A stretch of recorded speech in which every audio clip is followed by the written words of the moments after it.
You're listening to AI Papers, a deep dive. We take a single new paper and unpack what it says, why it's novel, and where it breaks. Let's jump right in. Here's a question cognitive science quietly stepped around for decades. The hardest part of studying the mind isn't running the experiment or crunching the numbers. It's the creative leap, looking at where your best theories fail and imagining a better one. Everyone assumed that part needed a human. So what happens if you hand it to an AI? In this paper, a system did exactly that.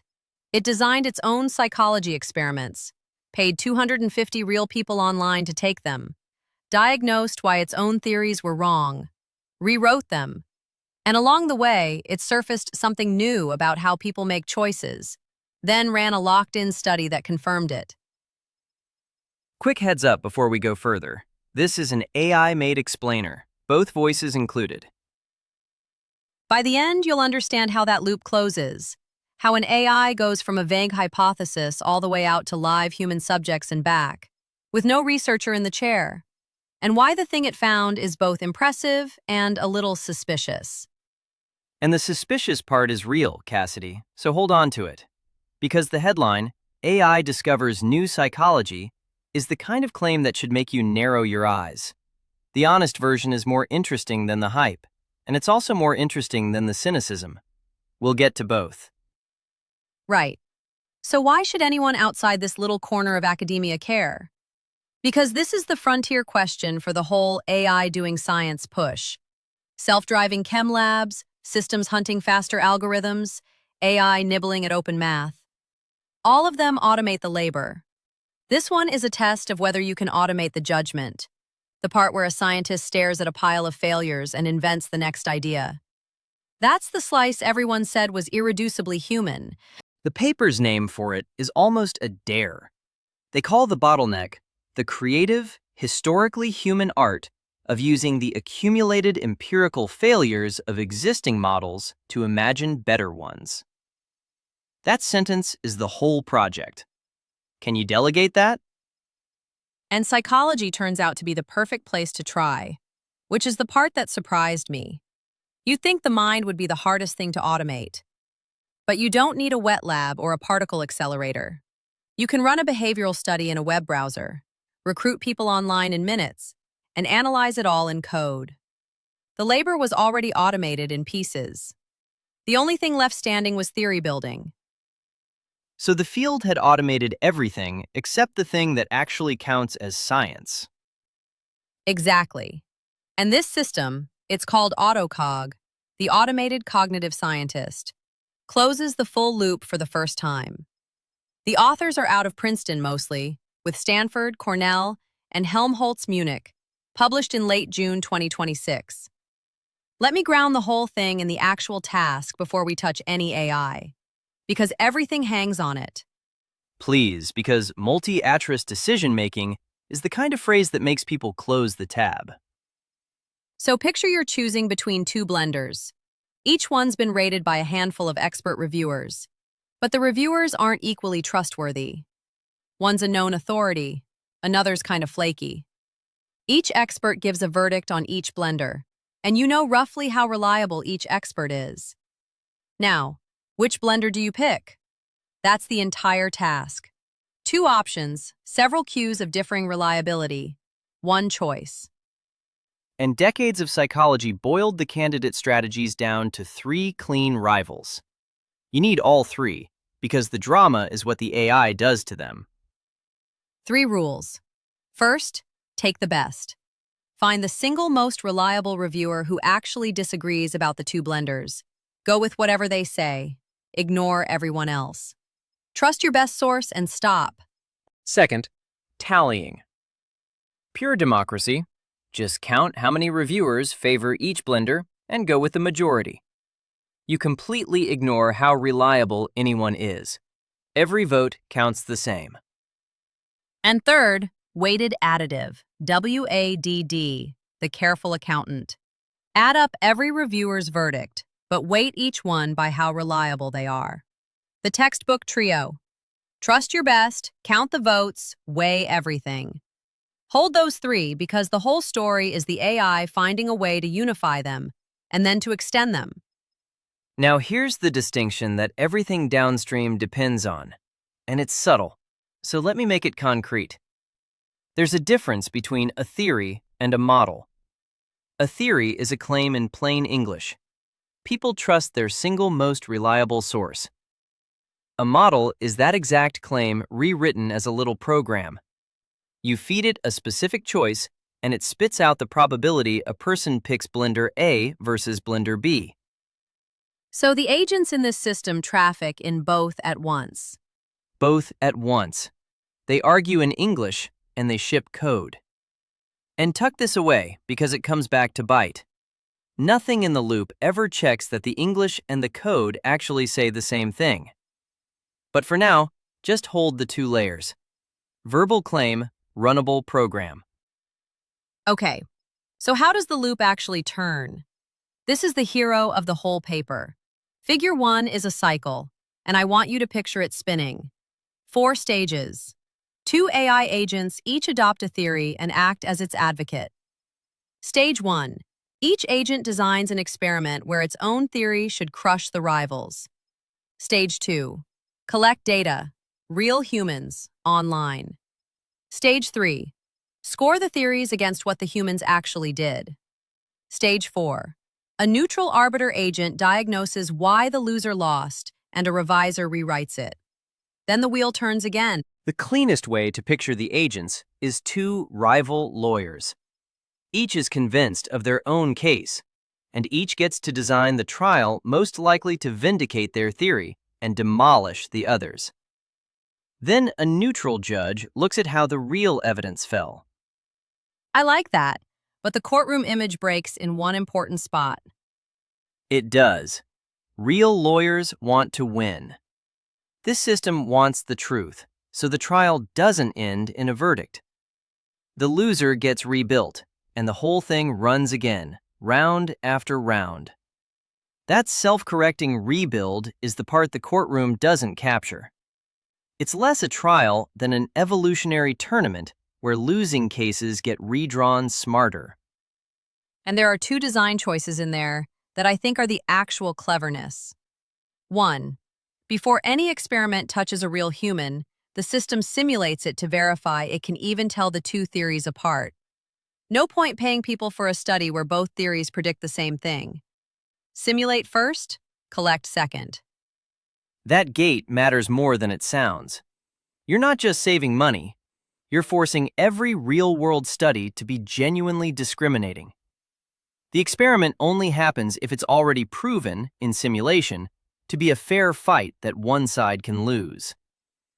And the second choice is the one I want to flag as the technical core, because it's the bit that makes the whole thing trustworthy, and it pays off in a single dial that collapses those 3 rival theories into one. The way they score a theory is not the way you'd expect. Right, and this is worth slowing down on, because if you mishear it, you'll misjudge the entire paper. The normal way to test a model is to fit it. You take its adjustable knobs and you tune them until the model hugs the observed data as tightly as possible. Then you measure how close you got. And the problem with fitting? A flexible enough model can almost always be bent to match data after the fact. You reward overfitting. Think of it like photoshopping one photograph until it matches a target.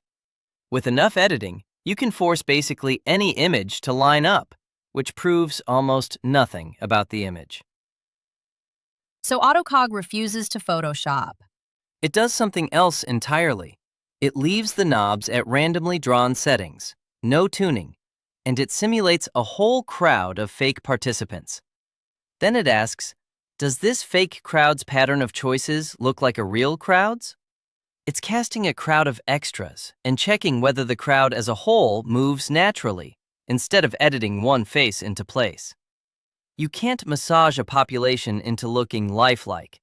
The theory has to generate human-like behavior on its own. And the actual score is almost boringly simple, which I appreciate. It is. For every pair of options, you ask, what fraction of people chose B? The model crowd gives a number, the human crowd gives a number, and you measure how far apart they are. On a scatter plot, If the theory's good, the dots line up along the diagonal. Fake crowd choices match real crowd choices. That's the whole metric. Generate, don't fit. So far, the spine is 2 advocate agents, a simulate before you collect gate, and scoring by whether a theory can generate real-looking behavior rather than be tuned to it. There's one more pressure that I think is doing quiet, heavy lifting. The unification pressure. Yes. A theory doesn't get to win by nailing one quirky experiment. To advance, it has to keep explaining all the data gathered so far. Every experiment, every participant pool, across cycles. So you can't be a one-trick theory. You have to generalize or you're out. And the authors are honest that they never explicitly told the system to be simple or elegant. That pressure to explain everything at once is what quietly forced parsimony out of it. Which sets up the first real test. Before you trust this thing to discover anything, you have to rule out the obvious failure. That it's just a fancy machine for printing theories the language model already memorized. This is Act 1, and it's the test I'd have demanded too. They feed the system data secretly generated by a known strategy, say WADD, but they seed the 2 agents with 2 different strategies. Take the best and tallying. Neither of them is the truth. Can it find its way to an answer it was never given? And can it? Because this is exactly where I'd expect an LLM to just confidently assert whatever's most familiar. It found it. And the reasoning trace in Figure 2 is worth narrating, because you can watch it think. Seated with take the best and tallying, it designs an experiment where those 2 disagree. It runs it, and the simulated participants land squarely between the 2 predictions, but leaning toward tallying. And the arbiter reasons. Subjects must be integrating both the number of supporting cues and their reliabilities, which is the definition of WADD. So it throws out take the best and writes in WADD. It reasoned to the right answer from the shape of the failure. That's the part I find convincing. It's not pattern matching to a name, it's diagnosing a residual. The choices weren't where tallying said, and weren't where take the best said, and the gap pointed somewhere specific. And then they got mean about it, which I loved. To kill the it just likes textbook answers worry, they handcrafted 6 deliberately bizarre strategies, things no LLM has stored as a real theory. Take the worst. Deliberately use the least reliable reviewer who disagrees. Anti-majority. Pick whatever the standard heuristics reject. And pure perseveration. Just repeat your last choice. Ignore the stimulus completely. These are anti-theories, nonsense on purpose. And it recovered most of them within 5 cycles, and the truly weird ones within about 20. It wasn't reaching for the comfortable answer. It was tracking the data, even when the data described something no textbook would endorse. And there's one validation result that I think is the most beautiful thing in the supplement, because it's almost cinematic. They take a known strategy, take the best, and they slowly corrupt it with noise, and you can watch the recovered theory decay in stages. It's like tuning a radio away from a station. Walk through it, because the stages are the whole point. At 0 noise, crystal clear take the best. An independent AI judge scores the recovered mechanism as identical to the truth, a similarity of 1.0. Add some static, and the system still hears the song but reports more dropouts. It recovers take the best with an inflated error rate.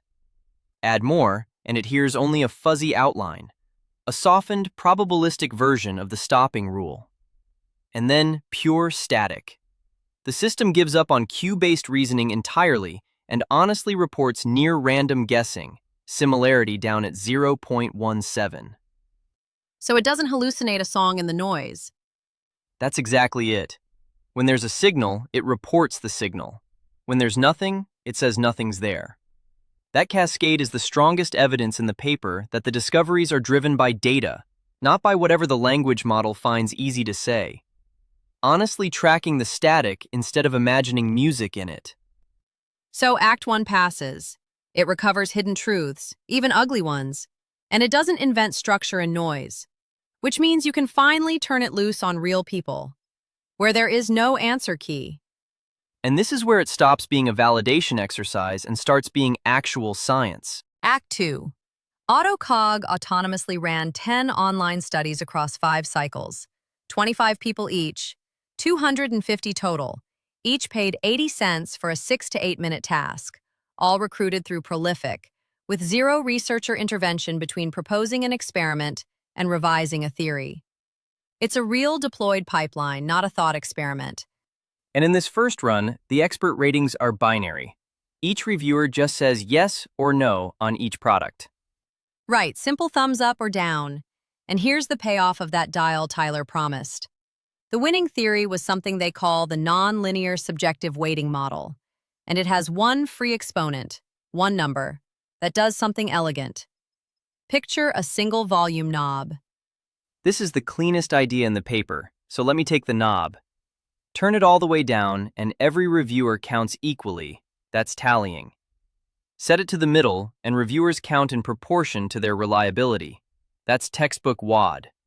Crank it all the way up, and the single most reliable reviewer drowns out everyone else.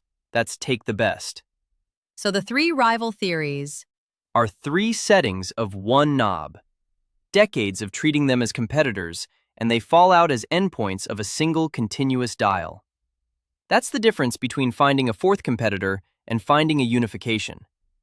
The system didn't add a theory to the pile. It explained why the pile existed. And the prediction error tells you it's not just elegant, it's right. If the loop is doing what it claims, building theories that genuinely generalize, the error against held-out human choices should fall over the cycles. And it did. From about 0.09 in the first cycle down to about 0.01 by the 5th. Roughly a 10-fold drop in 5 rounds. And there's an outside check that I find reassuring rather than coincidental. 2 independent prior efforts, different teams, completely different methods, landed on an analogous nonlinear weighting model. When 3 roads reach the same place, you start to believe the place is real. So that's Act 2. It beats the textbooks by unifying them, and it converges on something other people found independently. Now, Act 3, the discovery. And this is the one I'd been waiting for. And it starts with a change so small it sounds trivial. They let the expert ratings be numbers, 0 to 5, instead of just yes or no. That's it. That one enlargement lets the system make contact with theories that care about magnitude, about how big a rating is, not just which way it points. And out of that, AutoCog surfaced something the authors say flat out they did not anticipate. And before you say what it is, this is the moment to be careful, because this is where I get suspicious. Plant the flag here. What does the system actually get rewarded for? Only for capturing behavior. Never for being novel. Never for being original. So whatever it found because it explained people better, not because anyone asked for a new idea. The authors put it precisely. The novelty was not a deliberate target, so novelty emerged rather than being sought. Keep that in your pocket, because it cuts both ways. It does. So here's what fell out.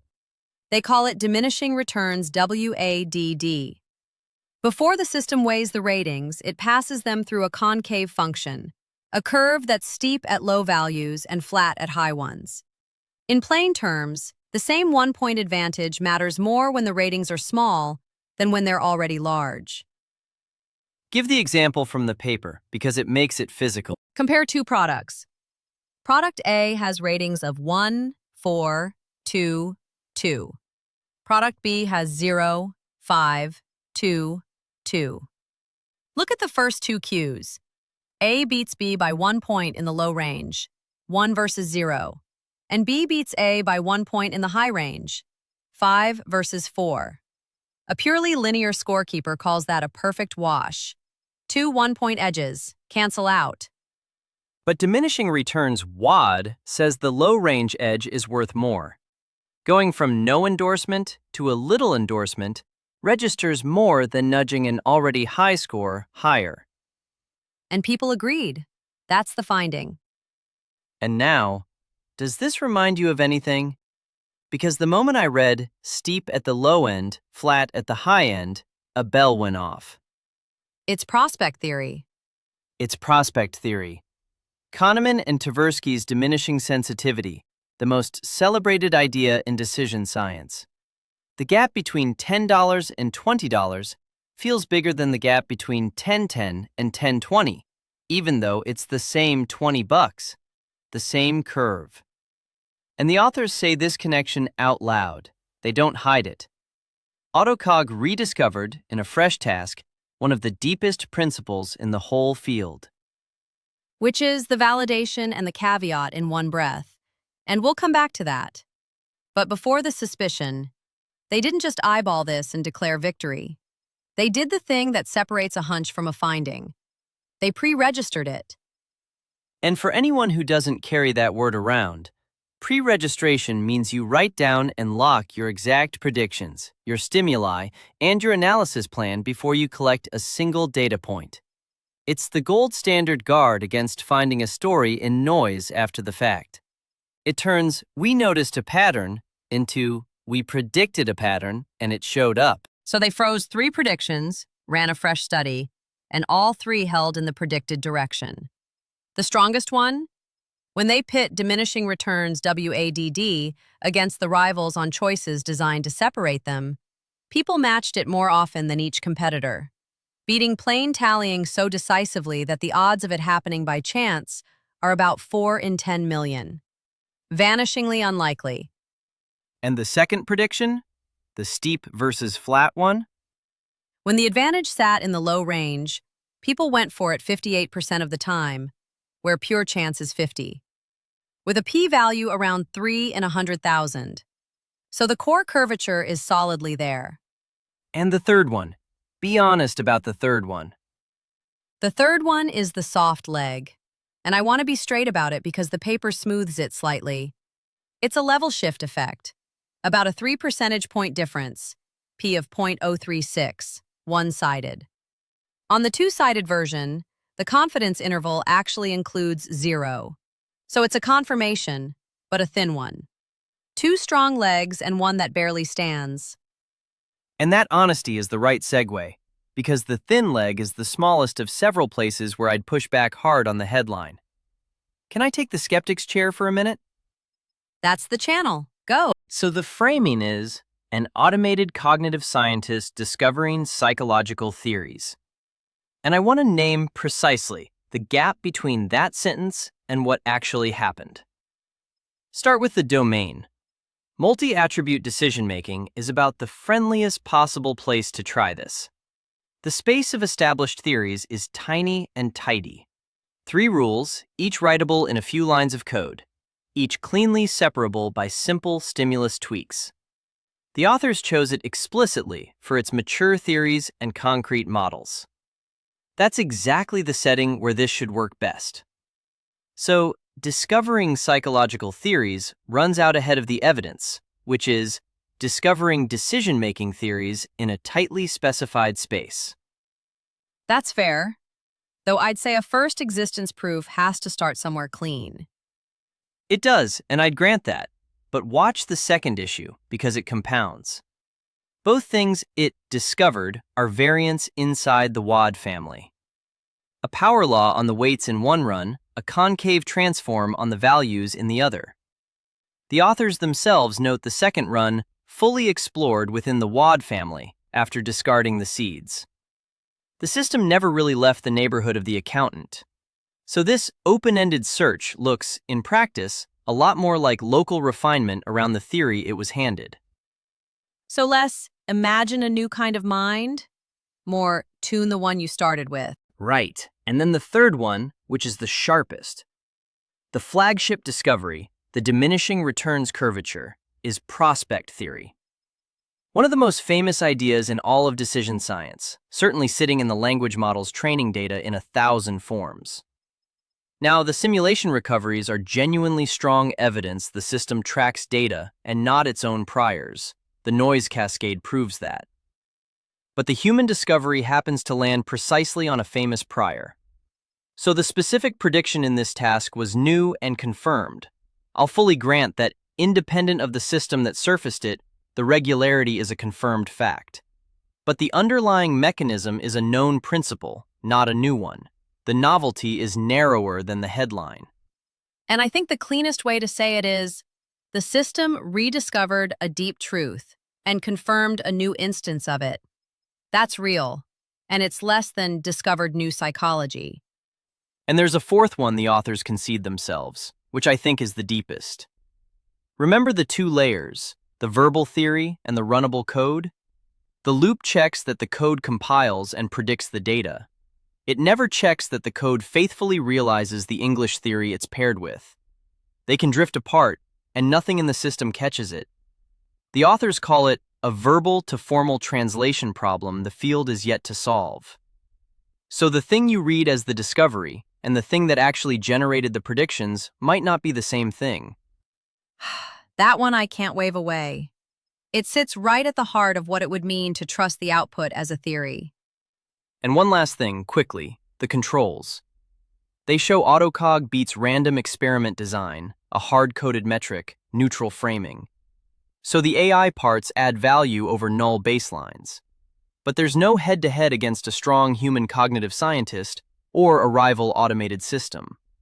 So we learn the components matter, not how good the result is in absolute terms. So let me concede the ground honestly, because that's the deal. The domain is friendly. The search stayed local. The flagship mechanism was a known principle. The verbal to formal gap is unaudited. And one of the three confirmations is thin. All true. And none of it is hidden by the authors, to their credit. None of it. And here's why I still think it matters, and matters a lot. Even granting every one of your points. Step back from this specific result and look at what the loop produces as an object. A discovery run is logged end to end. Every experiment, every data point, every arbiter verdict, every theory it wrote, and every one it killed. The whole search is a machine-readable trace. So the discovery isn't just a paper, it's an auditable artifact. That's the shift.